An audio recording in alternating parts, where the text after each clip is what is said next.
everybody, and welcome to another episode of HP Critical, a podcast where my friends and I talk all things gaming. I am Jerel, and I am joined by Kellie. Hi, everybody. And Gabe. Hello. This week, Brandon is not here because it is he's on vacation. That's what I will say. And that's okay. So what have you guys been playing lately? Final Fantasy 14 and Evil Dead, the game. Persona 5. That's it. Honestly, obviously, I think that those are both very good choices of games to play because I enjoy both Final Fantasy 14 and Persona 5. I've been playing Final Fantasy 12, the Zodiac Age myself.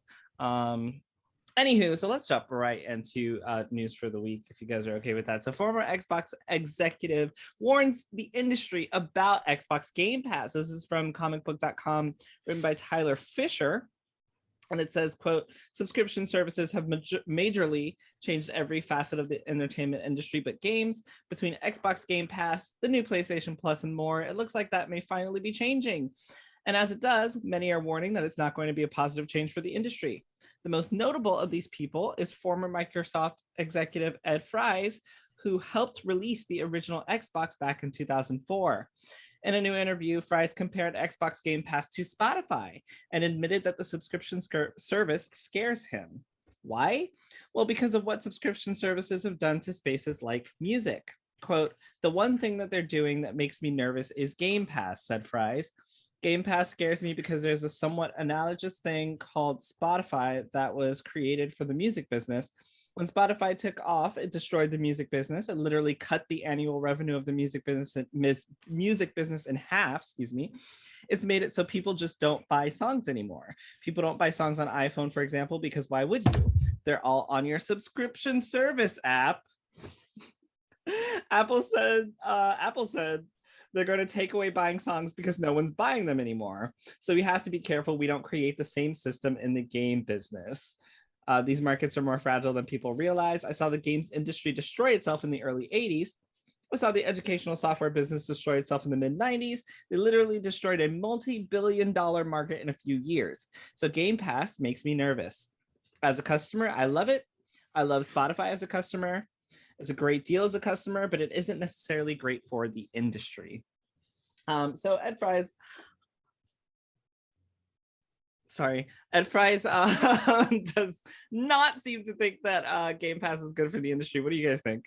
Good for the consumer, not good for the industry. What do you think?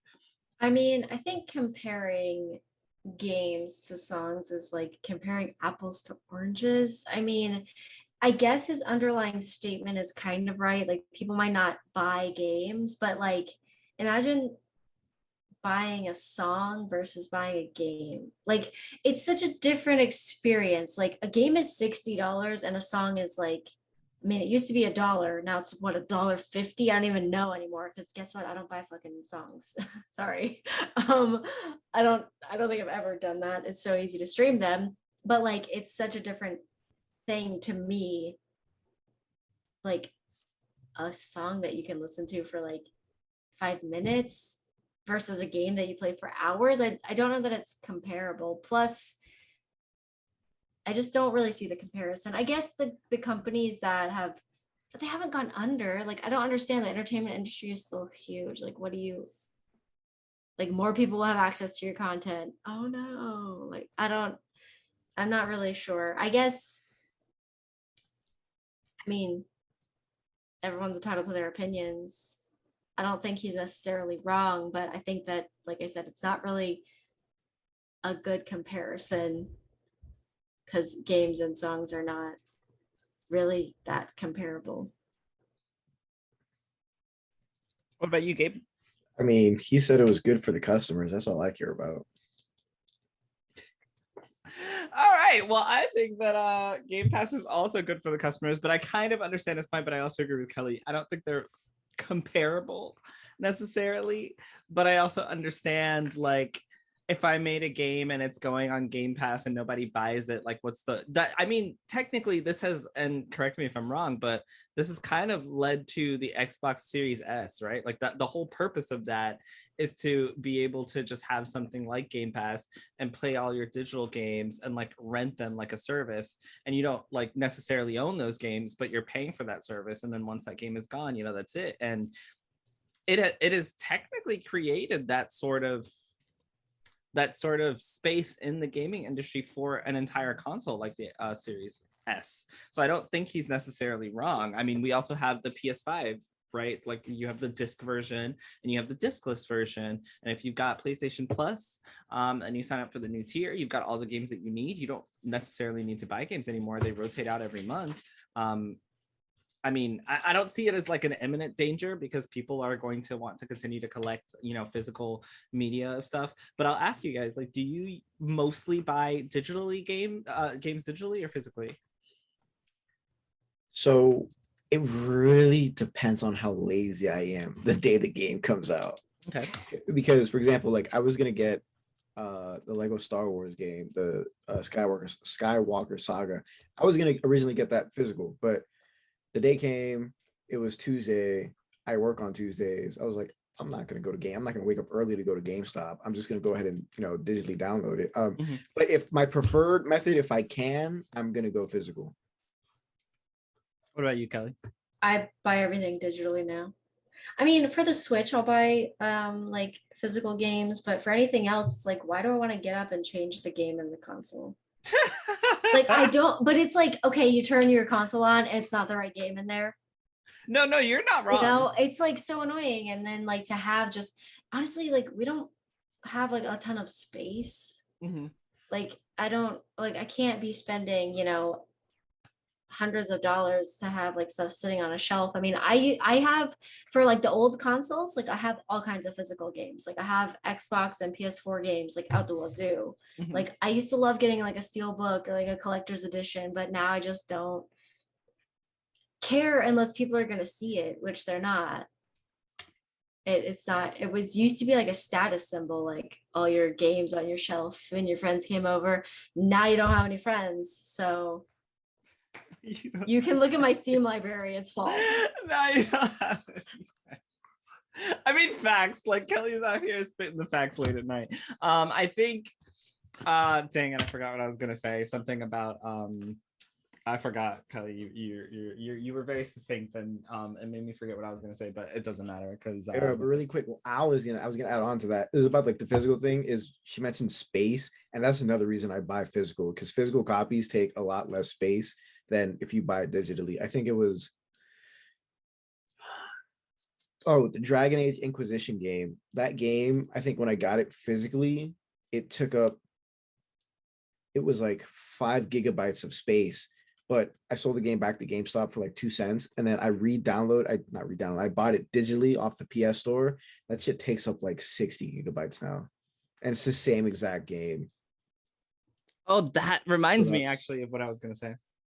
I mean, you can't sell digital ones back, I guess, either. Yeah. They're secondhand. I mean, we're just missing out like on 2 cents anyway, so it doesn't really matter. GameStop's not going to give you more than like $1. So he lost it again. Go before you forget. Go. No, like you've changed the subject, which made me forget it anyway. Oh my gosh. It was something about physical media and whatever. I don't remember. But what I will say is that, Kelly, I understand how you feel because the other day I was playing something, I think on my Switch that was like downloaded onto the Switch and I wanted to play something else.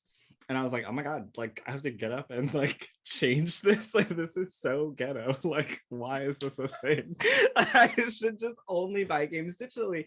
And it happened on the PS5 too, right? Because Final Fantasy 14 is like digital. So like anytime I want to play, I just turn it on and play it. And then I was gonna switch to Tales of Arise, but I had like some other shit in the PlayStation, and I was like, oh my God, now I have to go like get up, find the game, take this disc out, put this disc in. And I was like, I would rather just play the Switch where most of my games are digital and not give a fuck about any of this. Like, so I completely understand. It's the extra steps that make me just be like, I don't even want to play the game anymore.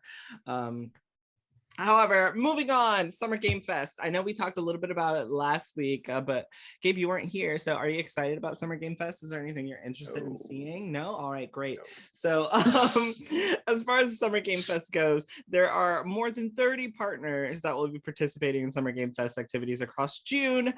And I'm just going to tell you guys some of them. It's pretty much the same lineup as previously. You got 2K, Activision, Atlas, Bandai Namco, Capcom, EA, Epic Games, Devolver, PlayStation, Netflix, Steam, Xbox, WB Games, Square Enix, Sega, Samsung, MiHoYo, and some other ones there. Any of those, anything you're actually looking forward to, whether it's new or something that you've heard about, like, is there anything in any of that maybe Warner Brothers, if they're coming out with something big, hopefully a Lord of the Rings game, but I doubt it. I feel like most of the news I would look forward to is going to come from the bigger. Why does he keep leaving every time I talk? Is it my voice? Is my voice different today, Kellie? No, he got a dog. He just hates me. Don't trick the listeners. I'm sorry. No. So no, I apologize. What was I saying? Oh yeah, I feel like all the, I guess, the new game announcements I would be looking forward to are gonna come, at other points during the summer when PlayStation has their state of play, when Nintendo has their direct, if they're gonna have one. Can't believe I'm saying this, when Xbox, Bethesda have their showcase. I don't know. I feel like the Summer Games Fest is like, I don't know. I don't pay attention to the Summer Games Fest. Last year I paid attention to E3. That's about it. I don't well, know, there is no is E3. So is this something that you would be interested in now because there's no E3? No, it's spread out too much. I think Summer Game Fest is exciting. It's like a summer of gaming with your best friends and catching up on all the news and all the cool stuff. We're adults and we have jobs. Yeah, I was about to say, like, oh my God! Like, if I was in high school still, then I would absolutely be psyched for this. It'd be like, oh my gosh, it's like, it's like waking up on a summer day. It's like, oh, summer vacation. I'm gonna turn on Disney Channel. Oh, I'm about to show my age with this. About to show the Disney Channel 292 on DirecTV. It's like, oh my gosh, they're doing reruns of Boy Meets Girl. I guess, yeah, if I was in high school, I'd be excited, but I don't, like, again, I feel like it's too much and too spread out. So like, I'm not gonna be at work like sitting there, oh my gosh, guys, did you see their, Netflix is on, they're announcing another show no one's gonna care about because they're gonna cancel in 2 days. Like, I don't. That's so interesting because the Pokemon presentation came today and I was at work and I was very much excited for it. And like, I get where you're going with that, but like, that was also only 3 minutes and 16 seconds long. Like, that's something you could watch on a little break. It's not spread out across the entire month of June. But that's the thing. You don't have to necessarily watch it when it comes out, right? It can literally just be like, hey, you can wait until it's over and then see all the announcements and see something that you're excited about. You can watch it or you can honestly, Gabe, I'm sure you would agree with this. Most of what is coming out can usually just be a tweet anyway. So it's gonna be a tweet anyway. That's the funny part. Exactly. So at the end of the day, you don't even have to watch Summer Game Fest. Like, you can literally just wait for the tweets to come out and see what you're excited for. I personally, I asked this before. I asked you guys what games you can think of that are coming out for the PlayStation and the Xbox and the Switch this year. And I remember that we had like maybe 5 for PlayStation, maybe 6 or 7 for Switch, and like 0 for Xbox. And so this was 6 or 7 too much of a? I don't remember. Yeah, I don't remember the Switch ones. That's why. Okay, well, whatever. I was gonna try to mention some of them, but whatever. The point is, I think that for me personally, there's nothing really on the horizon that's a day one purchase for me currently. So I'm looking forward to Summer Games Fest because I got out of work on last Friday, I think, and I was like, oh my God, it's a Friday. Like, what games are out? Like, what can I go buy with my money and my paycheck? I want to give some developer games he hasn't finished his backlog. with all the games I haven't finished in the backlog, I'm ready to go like open and sniff a new game case. And I went and I was like, so what do y'all got? Nothing? what the fuck is going on here? And so that's why I'm looking forward to Summer Game Fest. Just because I feel like there's nothing to play, and I always feel like I just sound like Kellie now when I say like which is something that Kellie said before, because I just looking at me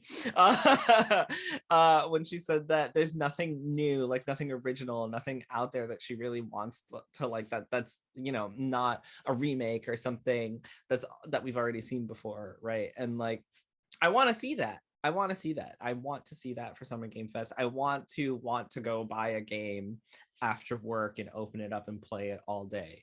And I haven't felt that in so long that I'm actually playing through my backlog because there's nothing else to play.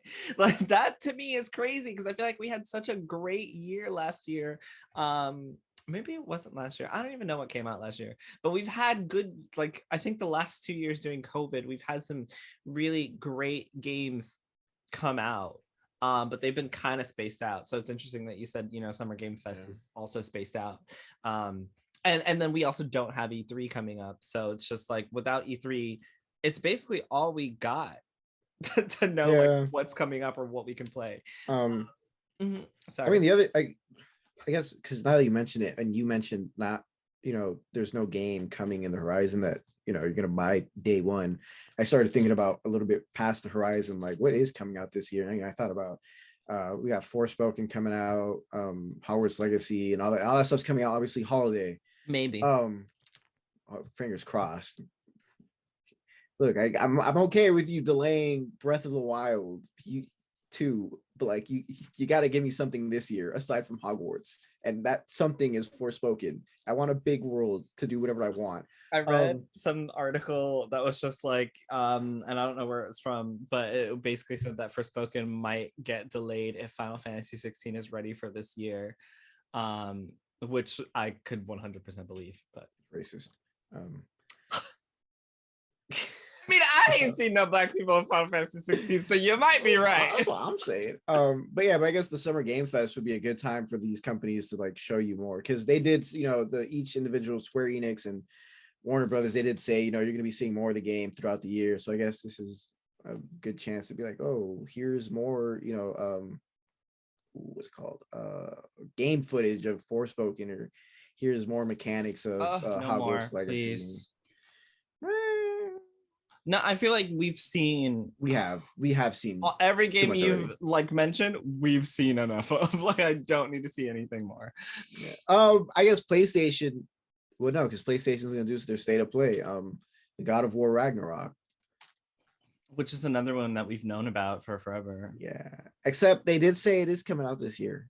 I mean, they said it was coming out last year. Yeah, but this year they sound a lot more sure. Got them. All right, look, I'm gonna go off script a little bit because now I just want to talk to you guys about games and shit. Would you prefer to know that, and I've asked you guys this before, but whatever, I'll ask you again. Would you prefer to know whether a game is coming out early, or would you prefer to have like a surprise drop a few months before the game comes out? For a game that you're like, for something that you would be specifically interested in. Kellie, I'll take I'll take the example of Evil Dead, right? Like that. I don't think we knew about it until like a few months before it came out, right? Yeah, I wasn't even really that like excited about it, to be honest, because it was just like, oh, another asymmetrical horror game, like who cares really? But yeah, I mean, I guess that's kind of what I like, because if I get too overhyped for a game, I kind of like lose interest, and then I get bored, and then I don't even care when it comes out. So yeah, like I don't know, I was like looking forward to that Texas Chainsaw Massacre game. There's not even a release date. I was looking forward to the Outlast trials. There's not even a release date. It's like all these games I was like, yeah. Dying Light 2. I mean, how long's that been announced? And then it finally came out, and I'm like, fucking, I've been waiting for 5 years. Oh my God, yes. The same thing happened to me specifically with Dying Light 2, because I was like, all right, I'm gonna buy this day one. And then by the time it came out, I think I was playing something else. And I was like, all right, I guess I'll get it eventually at this point. Like, it's too late now. Yeah, it's kind of too late. Like, I don't know. And then there are some games that like a few years after they release, like Dead by Daylight. I didn't even play that game till it had already been out for like 2 or 3 years. And then I was like, damn, this shit is awesome. Like, it's just funny. I don't know. I'd probably rather have a drop a few months in advance and then like see it and like get really hype and then just like check back one day and be like, oh my God, it's on Steam right now. Okay, like I'm buying it. Like I think that's probably better than waiting 5 years because I've waited a long time for some specific games. No Man's Sky, and it was horrible. Like it was just shit, you know. So I mean, I don't and like the to wait and be disappointed.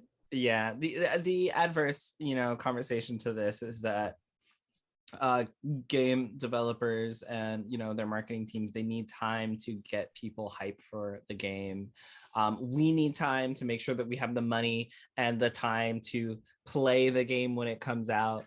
So I can understand like both sides, and I think Nintendo does a really great job at like shadow dropping shit during directs, and they're like, oh shit, this is coming out like today or next month or something like that. And I think it works for them because Nintendo already has like an audience that's going to buy these games anyway.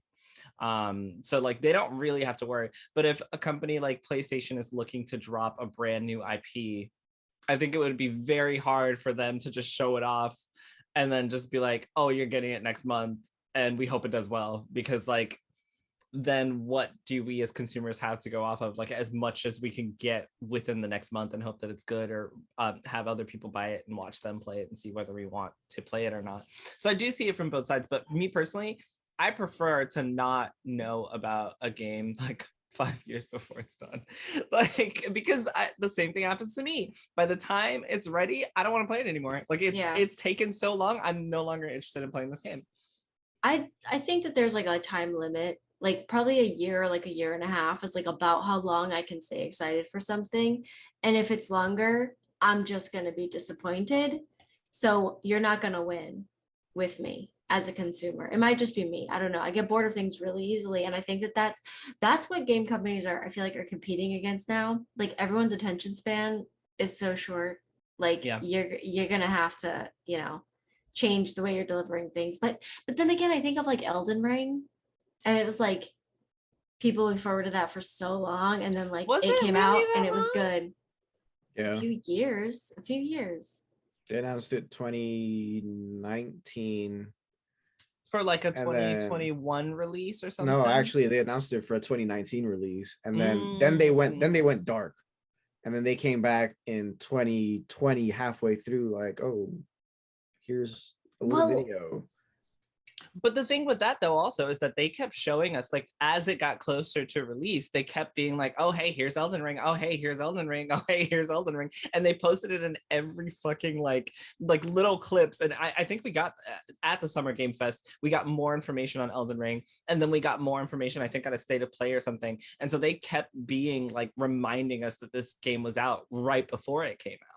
So I think that's also a factor, right? Because if you tell me about it a year later, I mean, if you told me about it a year ago, but then you hype it up again right before its release, that might help. Or I could be wrong. Okay, well, somebody say that. I thought Kellie was looking for something. I don't know. For me, it depends, because like ideally, yeah, announcing something and then a month or two later being able to play it is like, yeah, like I don't have to wait a lot. But then also for me, I feel like if you don't make an announcement, it just feels like you're not working on it. Yeah. Like for me, like for example, I'll take Breath of the Wild 2 into example. Like when they announced it, I was like, fuck yeah, they're doing it. And then they told us it was getting delayed. And then they kind of also went dark, and it was like, all right, I know it's delayed now, but you got to tell me if you're still working on it or not, or if it's entering development hell or not. So I don't know. Like Elden Ring is another example. Like Elden Ring, like when they said 2019, I was like, oh, From Software, I'm signed. That's it. I'm going in. And then they didn't say shit for a year, and I was like, is this game still happening? Like, what's going on? So I don't know. It's another one of those things where it depends on what mood I'm on that day. Like Hogwarts Legacy, for example.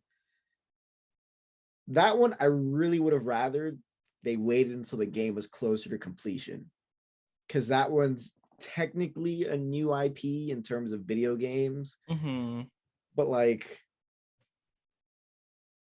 yeah, again, I guess it just depends. There's hold on now. I'm looking for something, because Okay, that's what it was. So Babylon's Fall was shown off in 2019 and it was supposed to come later that fall. And I had written this whole thing on it because I was super excited for it. I was like, oh my God, this game looks amazing. Like, holy shit. Oh no, it was 2018. It was 2018. Wow. I was like, oh my God, this shit looks amazing. Like, I was writing for another website at the time, and I was like, I can't wait to like play this. Like, this looks so fucking good. It's gonna be Platinum Games and Square Enix. Like, that's amazing. Two fucking awesome developers and publishers, and like, holy shit. And then I heard nothing about it, and I was like, y'all should have just not even said anything about this game, because by the time I did hear something about it, it was a completely different game than what was first advertised. It had somehow become like a games as a service, like MMO style weird thing when it was first planned and touted as a single player RPG, action RPG with like Square Enix combat. I'm sorry, with Platinum Games combat, but like Square Enix like development behind it, like publishing money behind it. And I was like, holy shit, this is amazing. Almost 5 years later, it's like a completely different fucking game that sucks, and like one person is playing it on Steam. Like, like what the fuck? Like, how do you? I guess it's a very hard line because you can't. I can't see any developer waiting until like, you know, a few months beforehand to announce their game, because like that gives you literally no time for marketing and advertisement. Like, you have to already have a set audience that's going to go buy this game, otherwise your game's just not going to do good, right? Like, that just makes sense. If you don't have time to market or advertise this game, it's not going to be good. And like Gabe said, you do want people to know that the game is coming. I would like to know that there's going to be a sequel to this game that I really, really love. That would be fucking awesome. I would like to know that Final Fantasy 16 is on the horizon somewhere. It's great to have an actual announcement. However, that was announced, what, like 2 years ago? But in that specific instance, the director did say that he's been holding off showing any more information because he knows that people talk shit about Square Enix because they will announce a game and then it won't come out until like 5 years later, and like it's become a whole meme. And so that's why he hasn't said anything else about it. And he's like, the next time that you see a trailer, the game will be almost like ready to go, which is why we haven't seen anything up to this point. But then the question remains, like, why even announce it like 3 years ago if that's what you were going to do anyway? Because that's a franchise that people are going to buy because it's fucking Final Fantasy. Like, that's like a Nintendo game. You can announce a Mario blah blah blah because everybody's gonna fucking buy it. It's like Mario bullshit. Like, we know what it is. I can't announce that game where you get to play the cat Super and Mario be like, 3D. No, not the Mario one, the PlayStation one, where you Oh, like walk around as a stray. Yeah, Thank you. Stray. Yes, Stray. Like, that needs, I think, you know, some advertising and marketing, right? Like, I mean, I guess, because it does definitely have an audience, which is me, which I'll probably buy it anyway. like, despite what they show me, unless it looks really bad, that's a game I'll probably buy anyway. I don't know. I just think it's yeah. Yeah, I guess my answer was more like I play like kind of just like some niche like horror games. So for those, like there's an audience, it's like people who play like shitty, stupid horror games. You know what I mean? Like those people are gonna buy your game. Like if you're gonna like do like a Phasmophobia, like $20 on Steam, you got a game made by one person, no advertisements whatsoever, and it was still sold like millions of copies, you know, like. But like other games, you really do need a ton of marketing and stuff because you have to sell the product. Yeah. Like niche, weird, asymmetrical horror games are not really something that you need to sell to people. I mean, you have a target audience and they're gonna just buy that. Like, I feel like the bigger games, I guess, they don't want just like their niche people to buy it. They want to sell it to a lot of other people, you know? Yeah. And those games also that you mentioned are not charging, you know, $60 for these games. They're charging like you mentioned, 20, 30 yeah. Because I mean, one person made it. It doesn't need to be $60. I mean, now they have a group of people or whatever, but like, I mean, think about how many people work on a game like Elden Ring or something like that. I mean, there's so many more people. They have to actually, they kind of have to sell more copies to make up for the production costs. I don't know. That's true. I think that's a big thing of it too, though. Like, you know, like if you have a very successful series and you're gonna, put a new game out, that one doesn't need the years in advance, trailer announcement. You can like, again, jumping back to the Legend of Zelda. If the Legend of Zelda had been announced and then a month, actually, this is a perfect example. Where is it? I don't have the box art for it. This is why you should buy physical so you can show examples on podcast. Okay. Hyrule Warriors: Age of Calamity, that was announced 3 weeks before it came out, and obviously it didn't do like woohoo numbers because it's a Warriors game and some people don't have the capacity of playing one of those. But like it still did pretty good for being announced 3 weeks. But that's because it literally is a Muso game. Like people know what it is. There's an audience for that. Yeah, exactly. That's the thing. Like when you have an audience already and you have that audience, you don't need that long distance, sorry, that big. Oh my gosh, my words are like falling out of my head right now. I don't blame you. I can't say what I'm trying to say. You don't need that much time to do the marketing. I disagree in specific instances, only in specific instances, because for example, Final Fantasy 15 is very, very different from 14 and 13. So that is a game that you're going to have to sell to your core audience because it is not going to be the same thing that they're used to. And I can even use The Legend of Zelda as an example because the first Zelda game I played was the one where they were like super cute. Like they're like babies.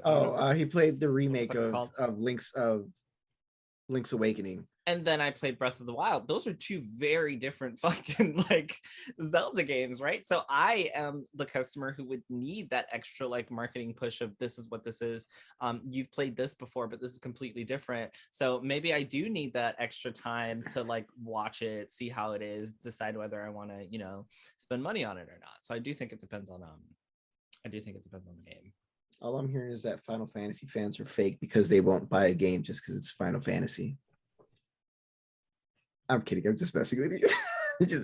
I don't even want to talk Final Fantasy with the two people that have yet to finish the remake. So I'm gonna go ahead and move on. It's not my fault. Square Enix hasn't announced the second part of the remake. When they announce it, I will play it. I'm gonna go ahead and move on from this part of the conversation, and we're gonna take a very quick break, and you guys are gonna hear an ad, and then when you come back, we're gonna talk dating and video games. Yay! How fun. Want to stay up to date with everything on HP Critical? Visit hpcritical.com and sign up for our newsletter. Follow us on Facebook and Instagram at HP Critical and on Twitter at critical_HP to keep you up to date on our articles, tournaments, events, and more. We also have a Patreon.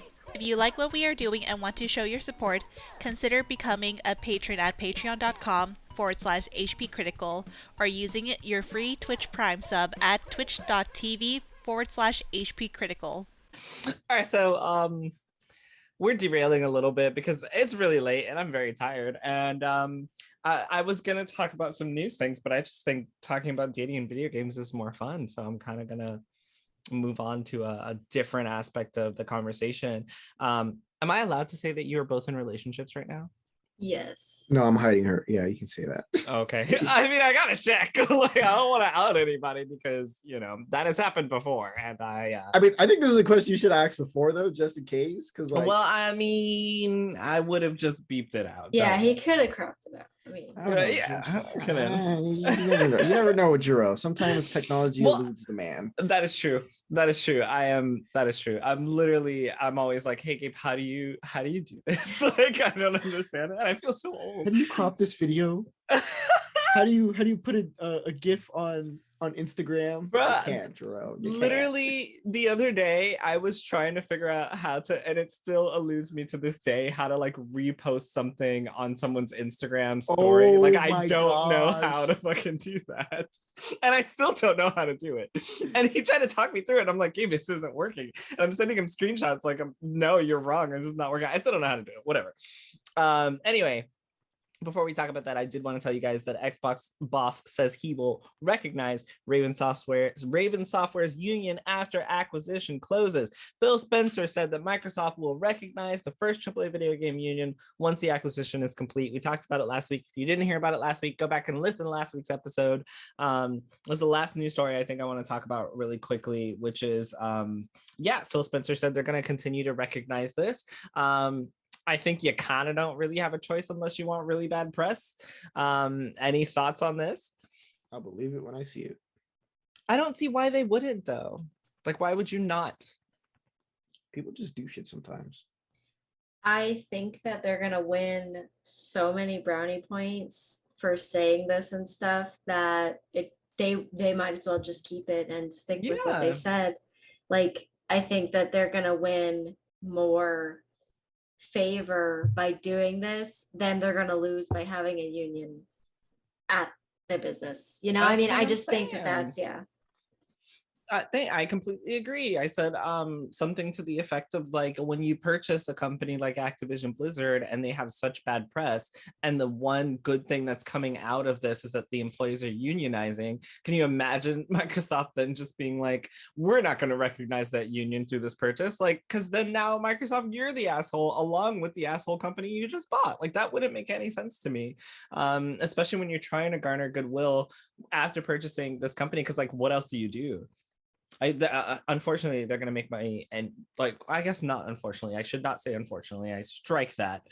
They're going to make money anyway for Microsoft. Like, Activision Blizzard is going to make money, whether it is in light of good press for the company or bad, it doesn't really matter. I just don't think it's a really great idea to walk back on something like that. All right, so let's move on to some fun stuff before we end the podcast. Let's talk about dating in video games, because I am super interested in this, as many people may. Never mind, I'm not going to go into that story. So guys, because I was about to say something that might have gotten me in trouble. I have some questions for you. Would you ever go on a date in a video game, such as Animal Crossing or something? Can you tell us about it? I was in Animal Crossing date. Set up a little picnic blanket thingy, the little fruit basket thing. Is it something that was enticing to you? Did you like doing it? Would you suggest it? No, I was so close to turning off my Switch almost the entire time. I was like, "What are we doing? Why can't we just go on a real date? What is this?" Are we seriously? I'm being dead ass. Like the notion of it was cute, and like, you know, going to their island, and then, you know, seeing the little picnic thing set up with the fries. I was like, oh, that's nice. But then like to sit there for like 20 minutes, I'm like, bro, okay, like stop it up, bro. I have Smash Bros to play. Oh my god! What about you? Sorry. No, I was done. I think it would be fun to go on a date in a video game. I mean, I live with my boyfriend though. It's not really the same, like, but yes, if we both had Switches and we were like in opposite ends of the house or something, and we could like go on a little Animal Crossing date, that would be really fun and cute. For Yes. what? Like, how long do you think it would last? I mean, if you can't talk to each other, like if you're not on a call or something, I don't know. I mean, yeah, 20 minutes might be overkill. Yeah, it's like, I don't know. It depends. Like, I don't know. I feel like I could do it. I mean, Animal Crossing is just one of the games where I just turn on and kind of just do nothing. So I think I could do it all day, really. But we could go to the museum together. Oh my god, that would be so fun. And now there's a coffee shop. Because the thing is, like, that would have been cool, but my museum had more stuff than theirs. So I was like, all right, bro, I've seen half this shit already. Like, now they have the coffee shop. I think it would be so cute to go like have a date with someone and like have coffee with them, etc. So my next question is, if you were taking someone on a date in a video game, what video game would it be and why? Animal Crossing doesn't count because you guys both already said Animal Crossing. We're going into the Evil Dead, and we're going to banish a Kandarian demon together. It's literally both the best and worst date I could think of ever. I mean, yeah, so we get covered in blood. It's super sexy. Actually, I don't know. I mean, I don't really have. If I were going on a date, I would say Final Fantasy 14. You can download the free trial, and I would make like the most adorable like FF14 date happen.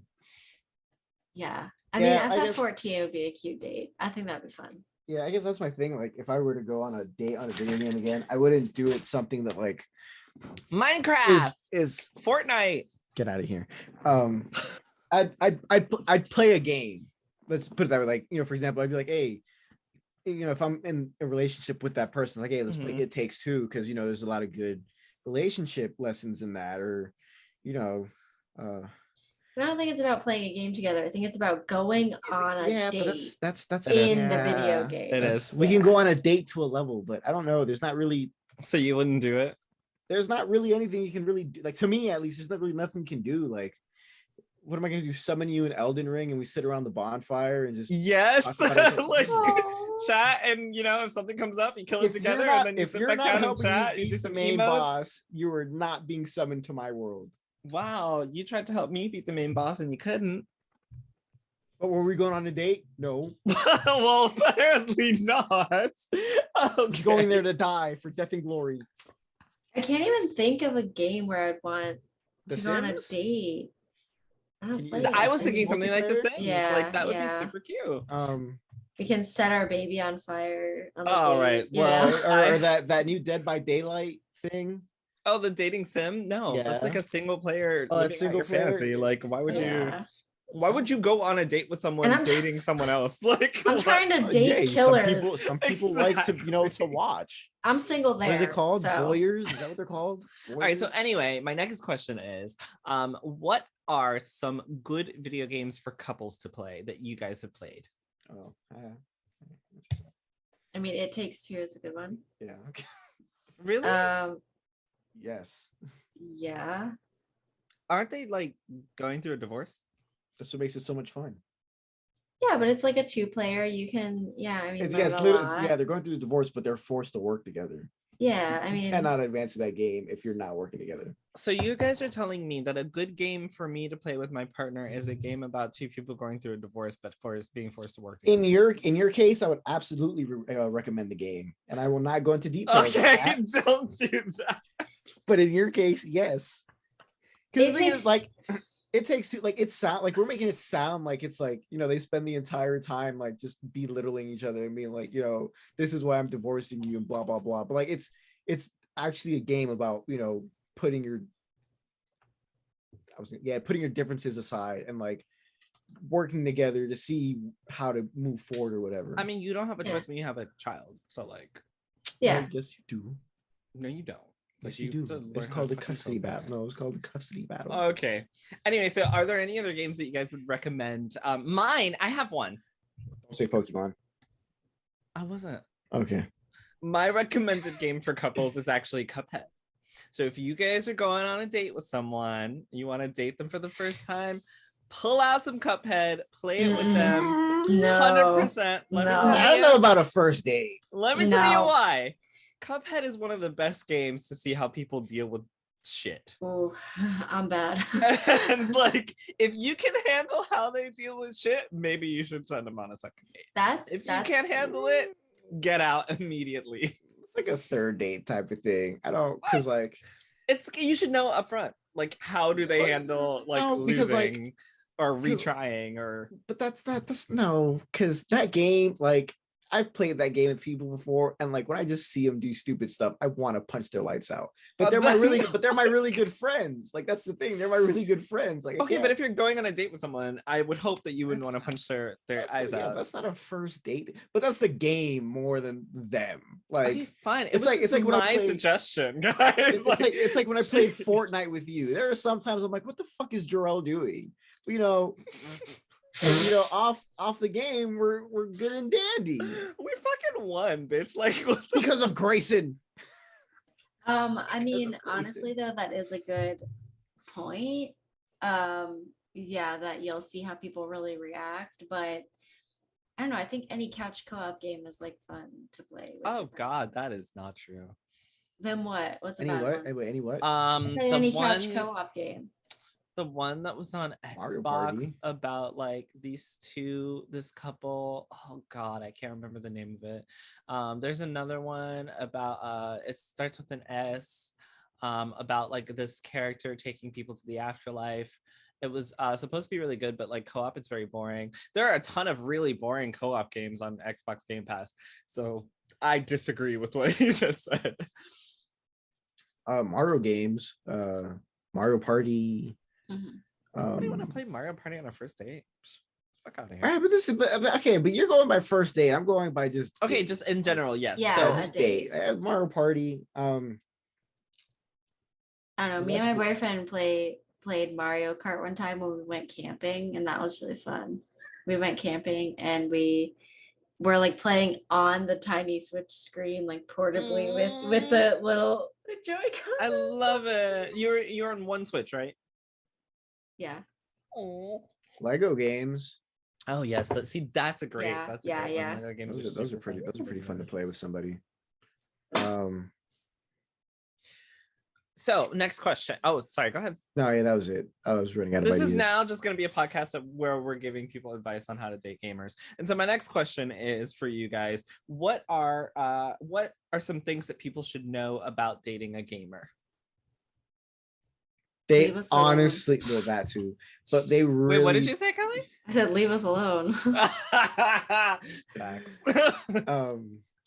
They really value at home time. Like you Okay. hear it from us all the time. We barely have time to play games because we're always working, busy with real life stuff. But when we get the opportunity to be home, like I'm gonna be honest, every 2 days, every week that I have my 2 days off, a good 85% of that is spent in front of my screen playing games. I'm not a fan of going out every weekend. Even when I lived in Miami and I, lived on my own without my parents, I was not a fan of going out every weekend. It's because I like my alone time. Like going into my room to play my video games is as relaxed as you're going to see me get in my adult life. Although I play games like Elden Ring and Dark Souls, but that's not the point. So your advice, your first piece of advice is that they value their alone time, so ensure they get some alone time. Mhm. Yeah. Now, And, does that mean without your partner? So that's exactly what I was going to touch on next. That one entirely depends on the person. Me, I could have my partner sitting next to me or laying down in the bed behind me as I play games the entire day. Because I like having their presence there. I'm one of those people that I thrive in having someone's presence there. We don't have to be talking. Like this goes for my friends too. You can use this, and apply it to your friend relationships with gamers. Like a lot of my friends, they think that, they annoy me. So like they'll keep trying to talk and not keep it quiet. I'm like, bro, you relax. Like the fact that we're in the same vicinity, that's enough for me. I like having, if I like you and you're within my vicinity, that's all I need when I play video games. But if I'm playing something like Call of Duty and I need to be speaking to the person, don't try and talk to me. So actually, speaking of Call of Duty, what I used to do is, because I used to date someone when I used to also play Call of Duty a lot, like years ago when I was a dude, bro, and and the guy I was dating at the time, me and my best friend would play like every Saturday morning, and he would come over on Saturday mornings. And so to include him, I'd usually just like put the party chat on speaker on the TV so that he could talk and he would be there, and like we would all be like just talking, like he'd just be hanging out with me while we're talking, like I'm talking to my friends, we're killing shit. He did not like that very much. He actually told me that I should stop playing Call of Duty and like we should have our own time. And I was like, well, if you can't appreciate my gaming time on my, like, I only asked for this one fucking Saturday morning, like leave me the fuck alone. If you can't appreciate that, and the fact that I'm trying to include you because like you're talking to like 3 of my friends in a party chat at the same time, so it's not like you're being ignored, then maybe we shouldn't be together. And so we ended up not obviously not together. being together. But I completely agree with value time. I think that's a great one. Because like you mentioned, I barely have time to play games, so like when I am hanging out with someone that I'm dating, I'm like, all right, so either you can play with me or you can watch me. But what I'm about to do is play some fucking video games. And of course, that's not an everyday thing. Like sometimes, sure, we can go out and, have dinner somewhere nice and do all the good shit. But I think that's a great piece of advice. Do you have any more? Kellie, it's your turn. I mean, I think that I agree. I think that like whenever I don't have time to play video games, because like, okay, let's say like my normal day, I go to work. I work from home, so it's not like I'm going anywhere, but like I go to work. I get off work, I'm cooking dinner, I'm eating dinner, and then we're winding down before bed. There's no game time there. Yeah. Like I make time for like the podcast, but I think that I am more depressed whenever I don't get any game time. So like I have to make that time. Yeah. And like you're not going to want to be around me if I'm depressed, because then I'm just doing nothing. Like I'm not cooking, I'm not doing anything, I'm just sitting here, and I don't want to live like that. So like I think like having the time for that is really important, but also like I don't know, like dating a gamer, you have to treat it like any other hobby. Like I feel like people like like in like literature and stuff, like reading is so romanticized, like oh, they were surrounded by books and it was so great, but then people are like video games, you're wasting your life. Like okay, just respect that it's a fucking hobby and that people can have hobbies, and video game is just a hobby like reading. You're still sitting in one place. It's not like one is exercising and eating broccoli and one is sitting down. Like come on, you're sitting when you're reading. So like I feel like people a lot of time romanticize it. So I don't know. I couldn't imagine dating someone now that doesn't play video games. Like that's impossible. I couldn't do that. Really? That's so interesting. Okay. I agree with you though. I think you made a great point about how like other hobbies are so romanticized and like gaming is kind of looked down upon. And it truly is such a shame, because there are such great experiences within the gaming sphere. Some of them that are inspired by books. Look at Hogwarts Legacy, right? That's going to be hopefully a very good game inspired by a series that comes from. Okay. Are there any other any other things that people should know about dating a gamer that you can think of off the top of your head? Honestly. Sorry, you're gonna have to go find them. Like you're not gonna meet them in public. Like I was talking to one of my coworkers. He's like, "Where do I, meet a gamer girl?" And I'm like, "Bitch, she's at home." I said, "Get on Final Fantasy 14. What are you doing?" That's how you meet a fucking gamer girl. You play video games online. I don't know what. Thank you. It's so obvious. Why don't they get it? You're gonna have to go find them. Also, speaking of 14, there's a party finder system. It's so great. You can go in there, open the party finder system. You can literally find people doing anything. I opened it with a friend and we went to like a bunch of LGBT like clubs on a Saturday night in Final Fantasy 14. It was fucking awesome. And it's like through Twitch. So like you could see the DJ through Twitch, like playing the music and see yourself and your character. It's fucking great. I had a wonderful time. They have like, they had like a speed dating group thing on the party finder. So I could go in there and like hop on a mic and speed date with people in Final Fantasy 14. Like it's fucking awesome. So that's my piece of advice. That jumbles in with Kellie's, which is like, yeah, you're gonna have to go find them, but also there are resources to find them when you're out there. Yeah. What was yours, Gabe? I was gonna say, don't ever tell a gamer they need to go to anger management. But what if they do? No, because I've needed anger management and I've also been angry while playing a video game, and I can tell you those two things are very different. I wasn't forced to go to anger management because I did something illegal, by the way. For anyone wondering, I wasn't court ordered to go to anger management. I went by choice, so leave me alone. Keep on digging this one. But like, for example, again, like if I'm playing Elden Ring and I get mauled by a boss for like the 10th time, and I put my controller down and I just grab my hair and scream into my pillow or something, that's not me needing anger management. Now, obviously, there are some people that I'm not gonna single them out, but I know somebody who I told them to stop playing this game. They play Overwatch religiously. Even though every time they play the game, they end up very upset, they might need anger management, but a lot of the times just don't tell a gamer you need to go to anger management, because sometimes it's a bad teammate or the game just wants to be a dickhead. Mhm. Whew. All right, I got one more question for you guys. Have you ever thought that gaming has turned your partner off, and if so, what have you done to accommodate for that? Or if someone is in the situation where they feel like, they feel like their partner cares that they're playing games too much, or not spending enough time, what kind of advice would you give them? Dump them? No, I'm joking. No, I feel like so I feel like my boyfriend and I have kind of gone through this. Like, so whenever we first met, he was like a way bigger gamer than me. And I played video games. Like I played some Call of Duty sometimes. I wasn't huge into gaming. And I had been gaming like my whole life, but like not To that like extent. not to that extent, and not like I do now. Like Yeah. now I'm like not really casual. I consider Yeah. myself pretty, into it.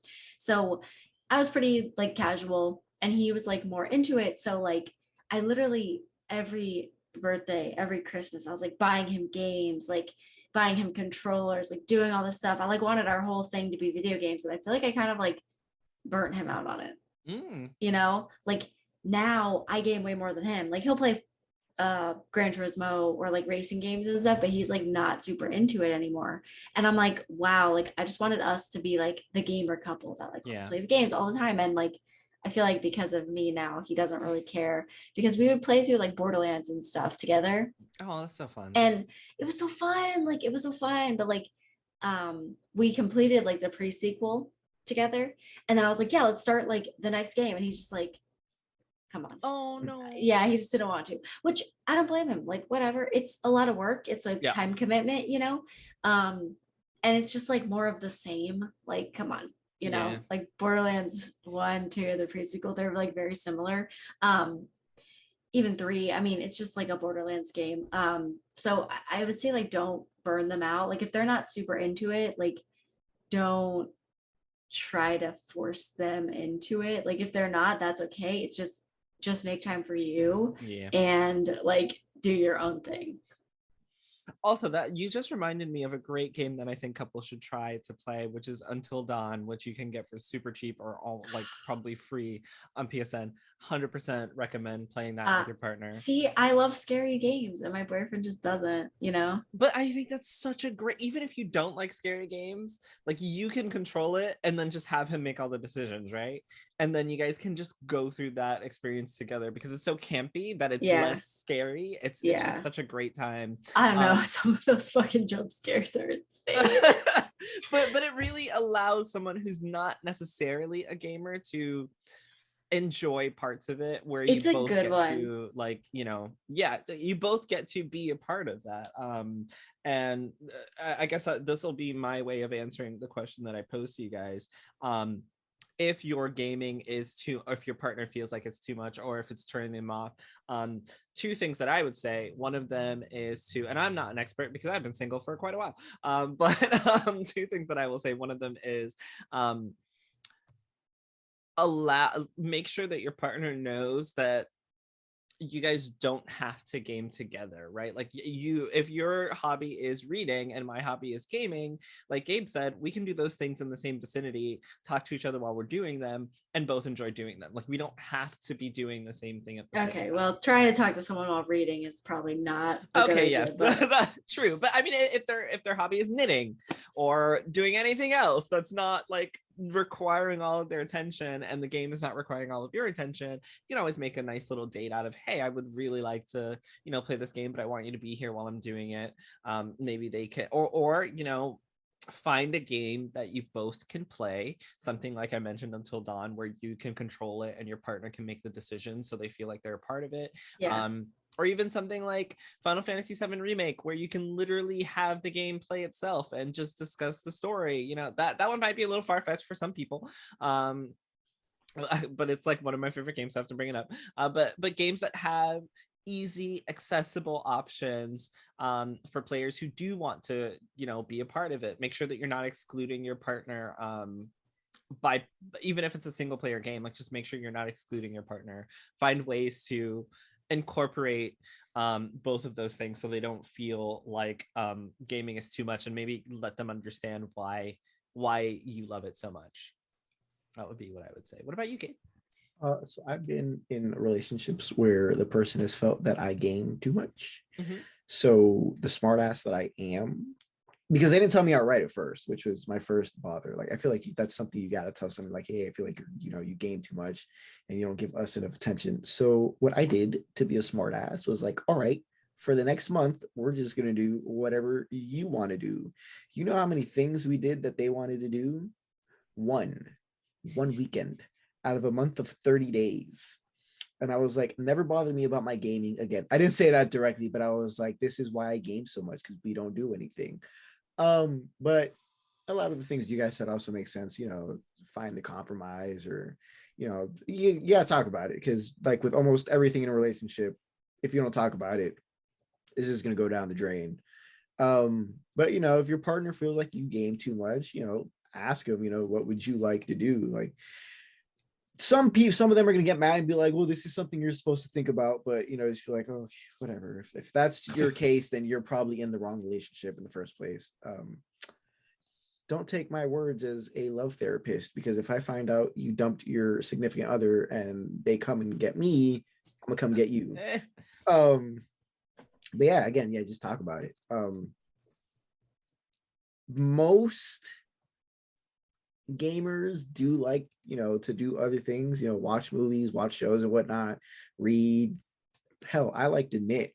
Fun fact, not a lot of people know about that. I like to knit. I've been working on this scarf for a year because I suck at knitting, but I like to knit. We like to do other things. Don't be afraid, to tell us like, hey, I'd like to do something different this weekend. We're not going to be like, no, but I need to make my controller all humid with my sweaty palms. Like, talk about it, bro. That went in a way I was thinking about that guy. Remember that I think it was a tweet you sent us. It was the guy with the white PlayStation controller, and he had, I think he was eating wings or something while he was playing, and it looked like he like wiped his ass and just put his hands on it. God, people are so disgusting. If you're dating a gamer that does that, leave. Oh yeah, 100%. For your own safety. Yeah, because they're not hygienic, obviously. All right, and the last question that I want to ask you guys about is monetary issues with gaming and being in a relationship, because gaming can be a very expensive hobby, as we know, with consoles coming out every 7-8 years, refreshes coming out in between those, having to shell out between $500 to $700 for those new consoles, $60 to $75 for new games, lots of accessories. How do you deal with that in a relationship setting? Any advice for that? You got a budget. That's set aside. You got at the beginning of the month, you got to think about what games are coming out.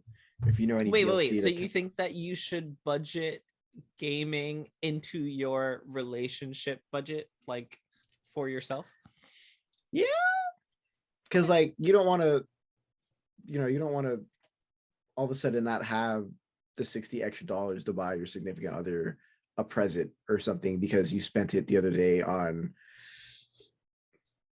I was going to make fun of a game, but I can't think of a game, because you spent it on a new game, or, you don't want, the $25 or the $20 because you spent on a DLC. I think it's something you really need to be conscious of, because when you're by yourself and you buy these things, that's you buying yourself presents. But like, if your person doesn't like video games, you can't be like, oh, that's okay, wasting this $20 because they're gonna enjoy it too. It's just something you definitely gotta keep track of. Like, I'm not even gonna lie, me and Jerel, our mobile games, man.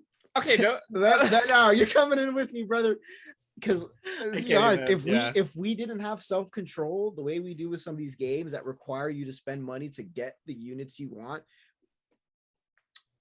we'd probably be very, very, very single. I'm very ashamed to say that I looked at a month of what I spent on a game after having come on this very podcast and talk shit about those same people that spend money on mobile games.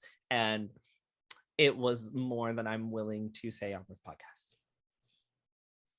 So it was not $400 though. I did not reach the $400. Don't call me out. Don't call me out. But Don't call me out. I was like, am I halfway there? I like, what's going on? Yeah. So yeah, that's all I'll say about that one. So yeah, Kelly, what about you monetarily with gaming and relationships? Any advice?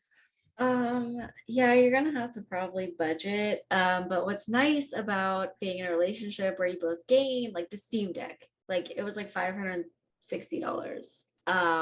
But my boyfriend, like he split it with me because he wanted to play it too. So that's great. But you end up like, we have 2 gaming PCs, we have 2 Xbox Ones, we have a PS5, we have a PS4, we have like that's really starting to be expensive, you know. Also I want a new computer and I was gonna give him mine, so that's like another, God, I wanted to spend about $3,000, like, you know. The internet bill, we get like upgraded internet, like it just starts to add up, so you're gonna have to like budget that. I think that if my expenditure on video games, I mean, we have separate finances, so it doesn't really matter. I can spend whatever I want on whatever I want. I love it. Whatever. But like, so, but I feel like if he didn't game and I was spending this, it would be like, you spent how much on video games? Like, especially like buying a PC, like a gaming PC. Like I spent like $1,200. It's like, that would be like, you did what? But like he already had a gaming computer, so it's like, okay, makes sense. Yeah. Yeah, I don't know. It's, if one person does and one person doesn't, because you're not gonna spend that much on fucking books, you know? Yes, very true. Yes. Yeah, I think that you have to kind of budget for that because it can get really expensive, but at the same time, it's a lot of hours of entertainment and you can do it together. I don't think that a non-gamer would understand that, but also I buy all the game stuff for us. Like I bought the PS5, I bought the last few systems, like, because that's what I choose to spend my money on, you know. Mm-hmm. All right. I don't regret it. As you shouldn't. You should enjoy your hobbies as your partner should as well. It is Pride Month, and happy Pride to everyone who's listening. And this was my way of easing into Pride Month with a nice little let's talk about relationships and gaming. So anybody out there, whether you're straight or not or whatever in between, if you're dating a gamer or you want to, you're welcome for this wonderful advice from the HP Critical podcast crew. I hope it's useful. As far, wow, that is pandering. As far as like for any listeners, Gabe just grabbed an rainbow LGBT Star Wars stormtrooper. So I have Rainbow Stitch right there. So great. I have no rainbow thing. So of course, I'm not a heathen. Yeah, you are. Anyway, we hope that you enjoy this advice. Maybe we'll come back and do another one. Maybe if you guys have any questions about, you know, relationships and gaming, you can ask us. If I don't like the questions, I'll still ask these guys and we'll see if they answer them. In the meantime, we'll go back to some gaming news next week when Brandon joins us. And for now, thank you, Kelly, and thank you, Gabe. And we will see you guys next week. Good night, everybody. Bye. Good night. Bye, everyone.